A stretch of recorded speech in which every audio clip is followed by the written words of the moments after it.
नाही, भुजबळ साहेबांची प्रकृती अस्वस्थ असल्यामुळे ते डिस्चार्ज घेऊन फक्त या शोकात धन्यवाद. भाग घेण्यासाठी आले. त्याच्यामध्ये अधिक नाही बोलणार मी.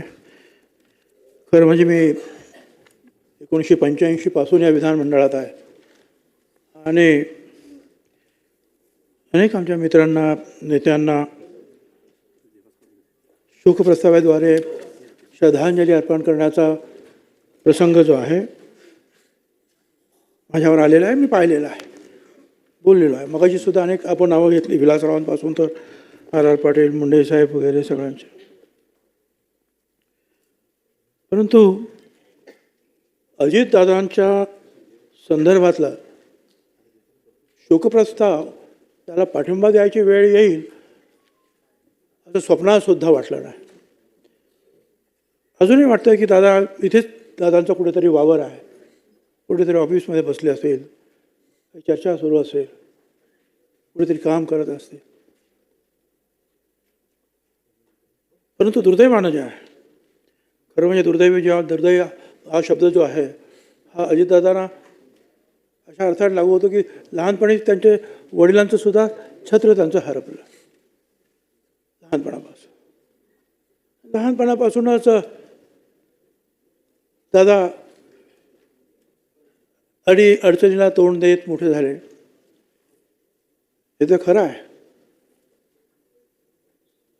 की पवारसाहेबांच्या देखरेखीखाली त्यांनी सामाजिक आणि राजकीय सेवेचे धडेसुद्धा घेतले, सहकारातले धडे घेतले आणि त्या सगळ्यांमध्ये त्यांनी प्रावीण्य मिळवलं. मगाशी आपण सांगितलं दादांच्या जाण्याची बातमी, माझं सुद्धा तसंच झालं होतं. वर्तमानपत्र वाचत होतो, अचानक समीर आला आणि मग टी व्ही लावला. म्हटलं काय झालं? ते दादांच्या विमानाला अपघात झाला.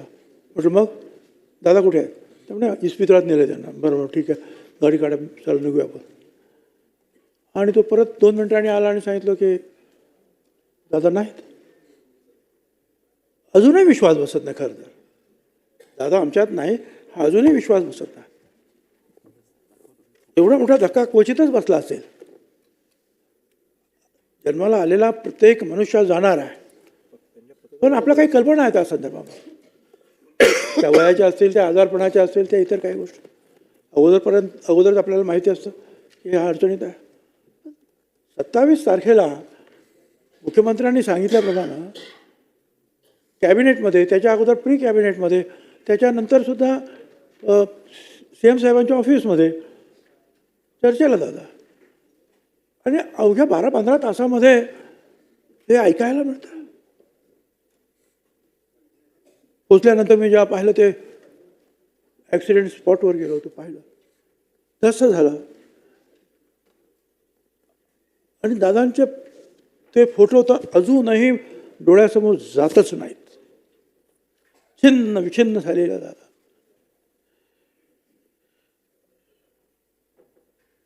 आणि म्हणून मी म्हटलं की जायचं प्रत्येकाची एक वेळ आहेच, पण अशा पद्धतीनं दादा जावा. लहानपणापासून अडचणीत सोसत मोठा झालेला. त्यांची माझी ओळख खरं म्हणजे पवारसाहेब ज्या वेळेला संरक्षण मंत्रीपदावरून परत आले मुख्यमंत्री म्हणून, माझ्याकडे हाऊसिंग होतं आणि अजितदादांना आणि अशोक चव्हाण या दोघांनाही पवारसाहेबांनी राज्यमंत्री म्हणून त्यांच्या मंत्रिमंडळात, तेव्हापासून माझी त्यांची ओळख. पण पवारसाहेबांची जी कन्स्ट्रक्टिव्ह काम करण्याची जी पद्धती होती, लोक जोडण्याची पद्धती होती, ते त्यांची एवढी हातोटी त्यांना ती लाभली होती. त्या भरपूर प्रवास करणं, लोकांशी बोलणं, लोक जोडणं. आणि मग आताच जाधवांनी सांगितलं, विरोधी पक्षीयांना सुद्धा, हे विरोधी पक्षी आपले शत्रू नाहीत, दुश्मन नाहीत, त्यांचे आपले फक्त एक मतभेद आहेत.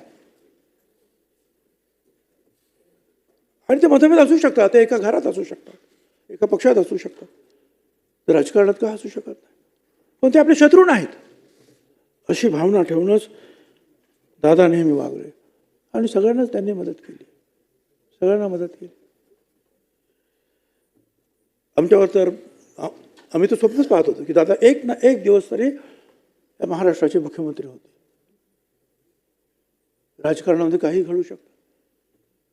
होईल. आणि त्यासाठी पक्षाचे आमचे सगळे कार्यकर्तेसुद्धा त्यांच्यासुद्धा मनात हीच भावना होती. पण अचानक दादा डाव मोडून गेला, सगळं सोडून गेला. त्यांच्या कामाबद्दल आपण बरेचसे सगळे बोललो, परत काय बोलू. सकाळपासून संध्याकाळपर्यंत नीटनेटकेपणा, वक्तशीरपणा, अशा काही 2-3 जे काही लोक मला मी पाहिले. स्वच्छता,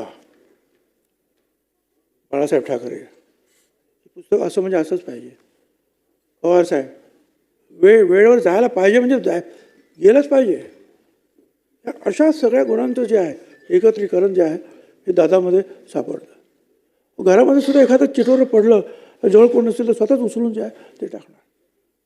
स्वच्छता, सगळ्या कामामध्ये टापटीपणा, व्यवस्थितपणा.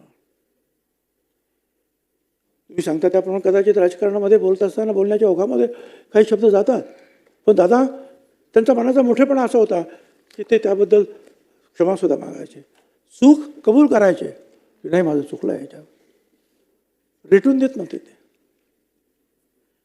मी अधिक बोलणार नाही, अनेकांना बोलायचं आहे. आणि त्यांच्या मुख्यमंत्र्यांनी तर जवळपास सगळंच त्यांच्या कामाचं वर्णन केलेलं आहे. पण एक आधारवड असतो, त्या आधारवडाखाली अनेक लोक उभे राहतात, सावली घेतात. पाऊस पडत असले तर पावसापासून वाचण्याचा प्रयत्न करतो आपण, पण तो आधारवड किती मोठा आहे कळत नाही आपल्याला, आपण लक्षात सुद्धा घेत नाही. पण तो आधारवड ज्या वेळेला उन्मळून पडतो त्यावेळेला आपल्या लक्षात येतं, अरे ह्याच्या फांद्या किती, ह्याच्या मुळं किती, हे किती मोठा होता हा आधारवड. दादांच्या बाबतीत अशीच भावना आज आमच्या सगळ्यांच्याच मनामध्ये आहे. फार मोठा आधारवड दादांच्या रूपानं आमच्यात होता आणि आज आम्ही त्यांना मोकलो. मी मनापासून त्यांना, मुख्यमंत्र्यांनी जो शोक प्रस्ताव मांडला आहे त्याला मी पाठिंबा देतो. स्वरूपसिंग नाईक यांच्याबरोबर मंत्रिमंडळामध्ये आम्ही सुद्धा होतो. शालिनी ताईंबरोबर पक्षात सुद्धा काम केलं.